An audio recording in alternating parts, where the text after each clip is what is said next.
Pangan adalah sumber utama segala zat yang dibutuhkan tubuh manusia. Pangan turut menentukan kualitas sumber daya manusia. Karena itu, selain berkualitas, pangan yang dikonsumsi mesti aman dari segala cemaran, baik kimia, biologi, maupun benda lain yang dapat membahayakan kesehatan manusia.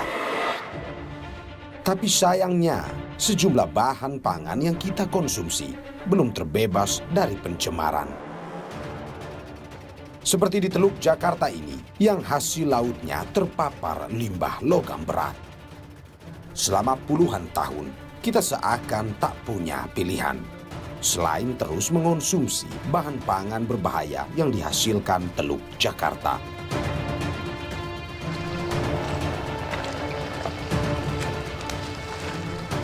Saudara, tidak hanya sampah yang mengotori Teluk Jakarta, tapi juga merkuri yang masuk dalam kategori zat berbahaya ikut mencemari Laut Jakarta. Efeknya domino. Biota laut tercemari, pun kita juga masyarakat yang mengonsumsinya. Ingin tahu faktanya, saudara? Ikutin terus liputan Berkas Kompas kali ini.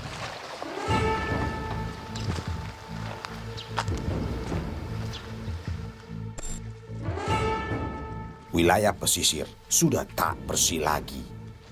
Sampah mengapung di permukaan laut di Teluk Jakarta. Bukan hanya sampah, merkuri juga mencemarinya.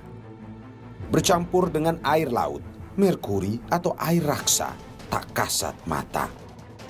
Tapi sejatinya, air raksa ialah logam berbentuk cairan yang berbahaya. Keberadaannya di laut akibat limbah yang dibuang serampangan. Nelayan kena imbasnya, sebab diyakini merkuri mencemari pesisir laut. Mereka mesti berlayar jauh ke tengah untuk mencari hasil laut yang bersih dari cemaran. Pagi itu, saat kami temui, Suhardi sedang menyiapkan kapalnya untuk melaut. Ia nelayan peternak kerang hijau di Muara Angke, Jakarta Utara. Suhardi terpaksa melaut hingga ke tengah. Meski demikian, belum tentu seluruh kerang yang ia ternakan tak terpapar cemaran merkuri. Pak, saya lihat ini laut yang di sekitar daratan ini sudah tercemar, warnanya sudah tidak jernih dan segala. Dekat kerang hijau, budidaya kerang hijau milik Bapak, apakah juga sama seperti itu kondisi airnya? Ya, masalah air kan kadang-kadang ada limbah juga. Yang dari masalahnya nelayan kalau kerang, budidaya kerang hijau, kalau kerang kena limbah itu pada mati semua. Berarti kita akan ikut ke sana untuk melihat langsung? Langsung. Sampai sekarang masih ada limbah di sekitar sini, Pak? Masih.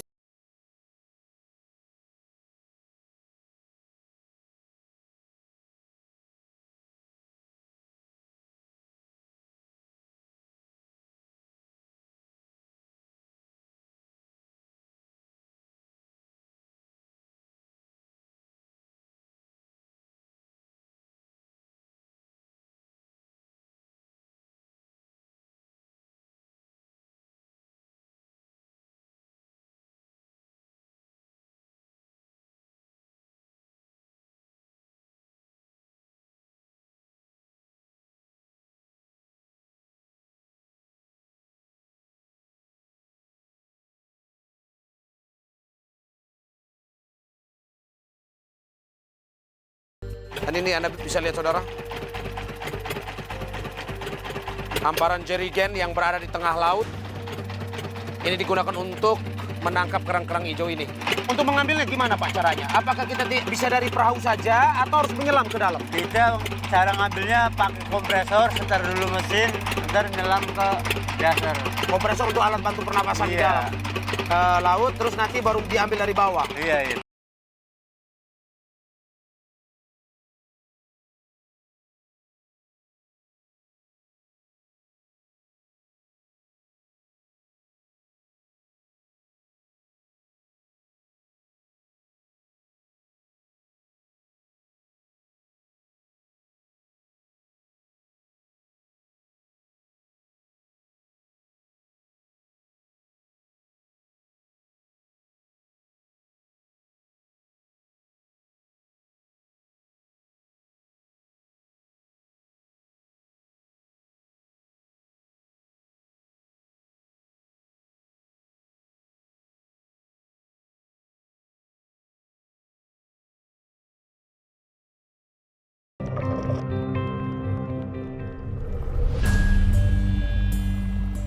butuh waktu setengah jam sampai Suhardi kembali lagi naik ke kapal.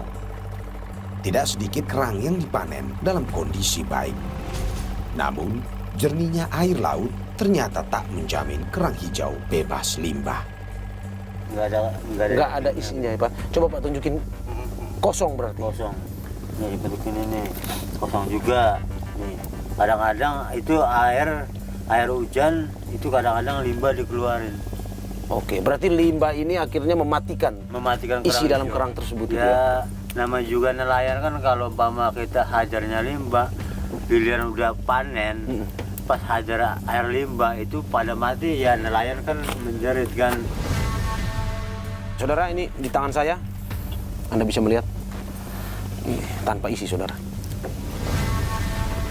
Kalau misalkan terkena limbah, seperti Bapak bilang tadi, apa bisa ciri-ciri yang bisa kita lihat? Cirinya kan dagingnya masih ada. Kalau terkena limbah, Kalau kena limbah kan begini nih posisinya kan. Ya. Dagingnya ada tapi dibuka tuh bau.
Lalu, BRIN, Badan Riset dan Inovasi Nasional, yang kala itu bernama Lembaga Ilmu Pengetahuan Indonesia, meneliti kandungan merkuri di Teluk Jakarta.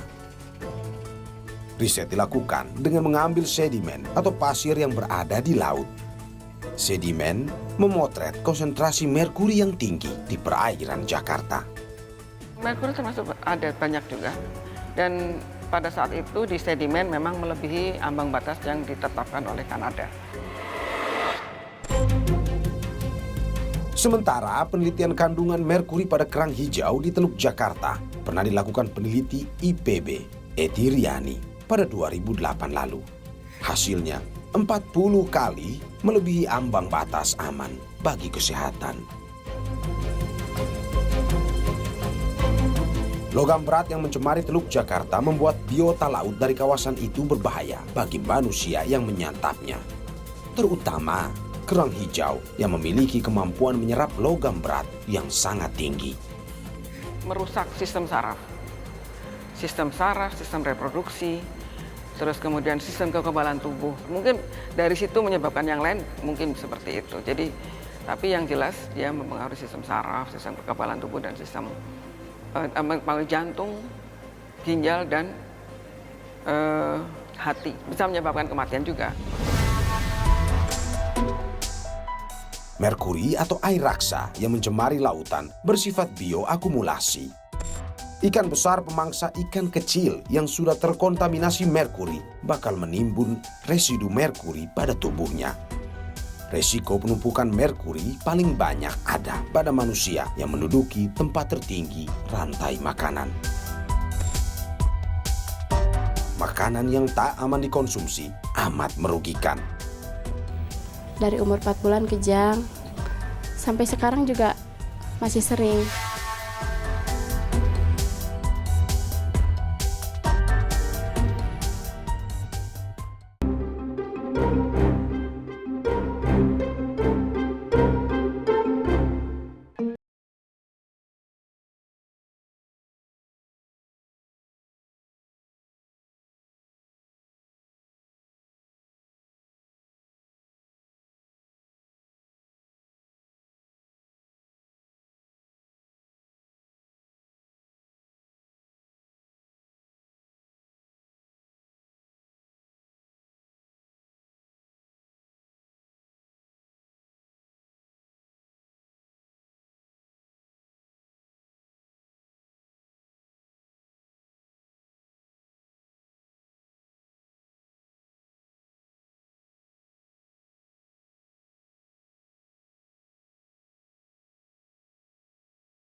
epilepsi.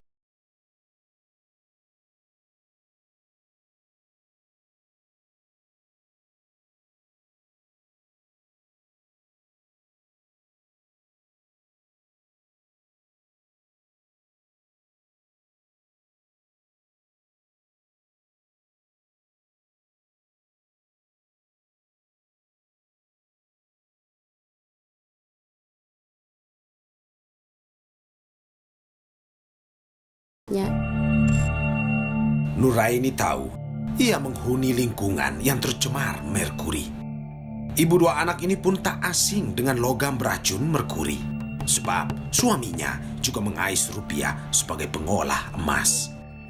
Paling menjaga kebersihan doang gitu ya, menjaga kebersihan. Terus kalau lagi habis pegang-pegang merkuri ya berusaha cuci tangan gitu, bersih-bersih. Mentari mulai merambat menyinari kesepuhan adat Cisitu. Tim Berkas Kompas memotret sejumlah warga yang sedari pagi mengolah emas. Masyarakat Kasupuhan adat Cisitu makin mengenal emas sejak PT Aneka Tambang Cikoto mengeksplor emas di sana pada tahun 1994 hingga 2007. Sejak mengetahui potensi emas di tanah adat mereka, mayoritas warga Cisitu banting setir profesi. Pertanian jadi nomor 2, sementara emas menjelma idola. 70% warga Cisitu memilih menjadi penambang dan pengolah emas. Bahkan setengah penduduk Cisitu memiliki gulundung atau alat mengolah emas. Salah satu warga yang menggantung hidup dari mengolah emas adalah Yaya Suhendra. Sejak tahun 2012, ia mulai menambang dan mengolah emas. Yaya membangun sendiri gulundung emas skala kecil rumahan. Terpaksa, mungkin karena faktor ekonomi ya, faktor kebutuhan kan di sini, di kami ini kan jauh sekali dari kota ya, jadi dari cari kerja kan susah. Per bulan, Yaya bisa menghasilkan 3 juta rupiah. 1,5 juta rupiah ia pakai untuk membeli merkuri. Sisanya barulah ia kantongi. Untuk mengekstrak emas, Yaya mencampur merkuri yang ia peroleh dari pengecer. 1 ons merkuri dihargai Rp120.000. Ya, di sini kan terpaksa kalau pakai gelundung skala kecil gini kan pakai bahan merkuri. Soalnya kalau untuk skala kecil, kalau selain merkuri itu, selain air raksa itu susah kan mengekstraknya, itu tidak keluar emasnya gitu. Bahan logam. Limbah merkuri yang dihasilkan masuk ke dalam bak penampung yang nantinya Yaya olah lagi memakai sianida dan karbon. Limbah lalu dimasukkan ke karung dan ditumpuk-tumpuk atau dibuang ke kolam limbah merkuri yang lokasinya berdekatan dengan hunian masyarakat adat Cisitu. Yaya mengaku tak pernah menderita sakit parah, cuma gatal di kulit selama 11 tahun bersentuhan dengan merkuri. Saya sadar dan paham betul tentang bahaya air raksa ini. Kita terpaksa, soalnya tidak ada solusi dan alternatif lain. Kalau kita skala kecil gini kan, ini partai kecil lah, skala kecil kita main di gelundung kayak gini. Cuman jalan satu-satunya cuman pakai air raksa doang. Meski jadi sumber penghidupan utama, tapi pengolahan limbah merkuri di Cisitu belum maksimal dilakukan. Abah Yoyoh Yohenda, sesepuh adat Cisitu, bercerita warganya kerap sakit karena dampak merkuri. Penyakit tremor, muntah darah, anak lahir cacat, hingga kematian mendadak muncul saat masyarakat adat Cisitu mulai masif menambang dan mengolah emas.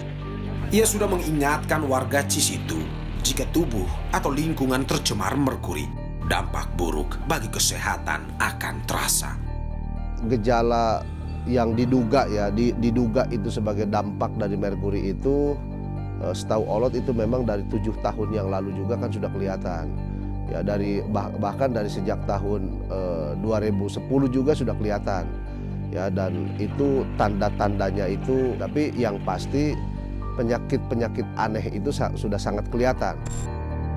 Periode 2013-2014 lalu, Nexus 3 Foundation meneliti cemaran merkuri di Kasupuhan adat Cisitu. Hasilnya, merkuri mencemari udara di beberapa titik lokasi Kasepuhan. Melalui uji sampel rambut, ditemukan jika konsentrasi tinggi merkuri meracuni warga Kasepuhan adat Cisitu. Sejumlah warga juga terpantau di tubuhnya mengandung cemaran merkuri. Bagaimana tidak? Selain melalui udara, konsentrasi merkuri tubuh mereka juga masuk melalui beras yang dikonsumsi. Beras Cisitu mengandung kadar merkuri tinggi, jauh melebihi ambang standar nasional Indonesia pun Organisasi Pangan Dunia. Ketika penambang itu ingin mendapatkan emas untuk dijual, berarti merkurinya harus dibuang kan?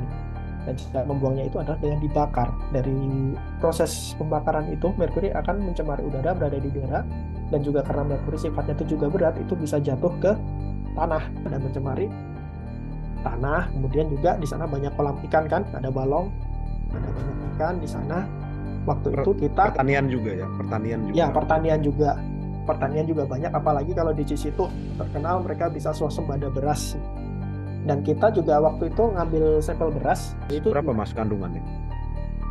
Kalau di beras itu paling tinggi itu bahkan sampai 837 ppb. Dengan setinggi itu 800 ya Mas ya? Itu Ya, dikonsumsi oleh Betul. masyarakat. Karena kan kalau di Cisitu kan berasnya nggak boleh dijual, Mas. Nexus 3 Foundation mengklaim pencemaran merkuri terjadi di 32 dari 38 provinsi di Indonesia. Tak hanya mencemari lingkungan, cemaran merkuri mengancam pula keamanan pangan bangsa. Apakah Indonesia sedang mengalami masalah keamanan pangan? Sebetulnya kalau dibilang darurat pangan, darurat keamanan pangan tentunya tidak ya. Tetapi kita juga tidak pungkiri bahwa kondisi keamanan pangan kita tentunya ini kalau harus zero risk itu sulit ya. Gangguan kesehatan karena pangan yang tidak aman itu bisa bersifat akut ya, jadi segera setelah kita konsumsi sudah menimbulkan gejala, atau bisa saja bersifat kronis ya, membutuhkan waktu yang beberapa lama atau juga asupan yang berulang kali sehingga efeknya baru terlihat.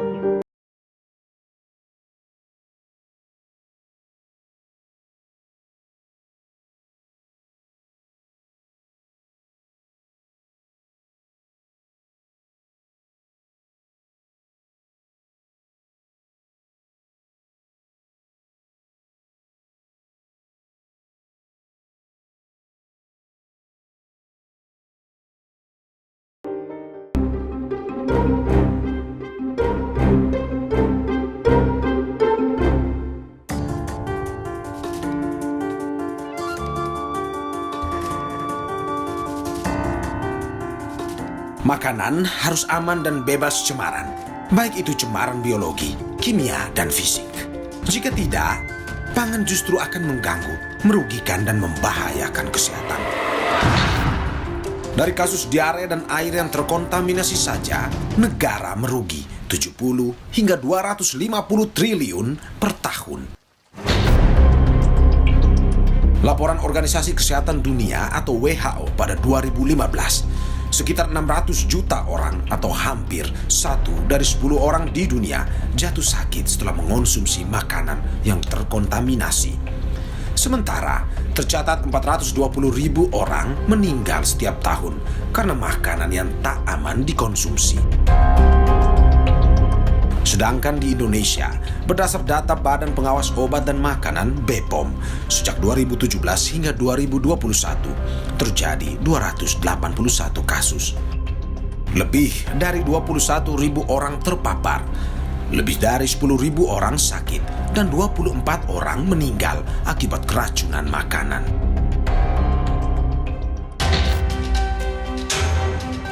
Negara tak boleh abai menjamin keamanan pangan. Ini penting sebab menyangkut hajat hidup 200-an juta warganya.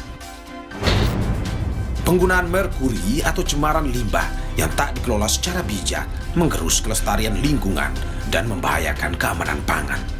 Akibatnya, kesehatan masyarakat jadi buruk. Negara mestinya tak boleh alpa, sebab Konvensi Minamata tentang pengaturan merkuri telah diratifikasi tahun 2017 lalu. Di dalamnya tertuang tujuan konvensi, yakni melindungi kesehatan manusia. Negara patutnya hadir melindungi rakyat dari bahaya merkuri yang bersifat antropogenik, alias disebabkan tindakan atau kelalaian manusia. Lantas, apakah negara sudah cukup hadir melindungi masyarakat dari bahaya merkuri? Atau negara masih abai dengan tidak menegakkan undang-undang hasil ratifikasi?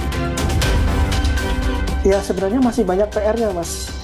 Kalau dari kami ya lihatnya. Sebenarnya kalau kita lihat dari konvensi itu sebenarnya apa yang ada di dalam rencana aksi nasional kita itu masih banyak bolongnya gitu. Memang ada peraturan Presiden nomor 21 tahun 2019 tentang rencana aksi nasional pengurangan dan penghapusan merkuri. Tapi menurut Nexus 3 Foundation, itu belum merangkum keseluruhan aspek. Negara cuma menetapkan 4 sektor prioritas untuk pengurangan dan penghapusan merkuri.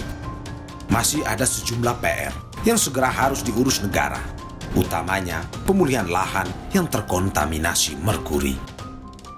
Harus dipikirkan bagaimana ini masalah pembiayaannya atau masalah bagaimana cara untuk membersihkan merkuri dari yang ada di lokasi-lokasi yang ada tambang emasnya itu. Kan kita kalau ngomong soal pembersihan lahan gitu ya, kita harus tutup dulu sumbernya nih, tutup kerannya dulu nih Mas. Tutup sumber merkurinya. Di mana yaitu maksudnya sumber pencemarnya itu harus di stop dulu, baru kita gimana nih membersihkan lahan yang sudah tercemar ini, lokasi-lokasi yang sudah tercemar. Itu butuh biaya yang sangat besar, apalagi kalau kayak di Cisitu itu lokasinya kan di kampung tuh pengolahan emas, dan itu hampir di semua PSK juga seperti itu. Bahkan ada yang punya gelondong di belakang rumah atau ada yang bakar emas di dapur seperti itu. Itu kan otomatis satu desa itu tanahnya harus dibersihkan kan, harus dibersihkan dari merkuri itu. Kita mencontoh seperti di Amerika ya. Kalau Amerika itu mereka dulu ada demam emas di California di sekitar abad 18 atau 19 itu. Itu lahan yang tercemar, bahkan ada yang memang mereka karena tidak mampu untuk membersihkan, akhirnya ya benar ditutup, lahannya tidak boleh ada aktivitas di situ gitu. Itu kalau proses rehabilitasi itu ya sangat berat sebenarnya memang. Lantas, bagaimana negara menjawabnya? Seperti apa pemulihan lahan yang kadung tercemar merkuri demi menjamin keamanan pangan bagi warganya?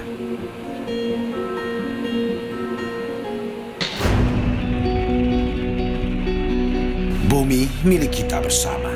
Kita mesti jaga dan pelihara. Tentu, selain negara, peran masyarakat tak boleh hilang.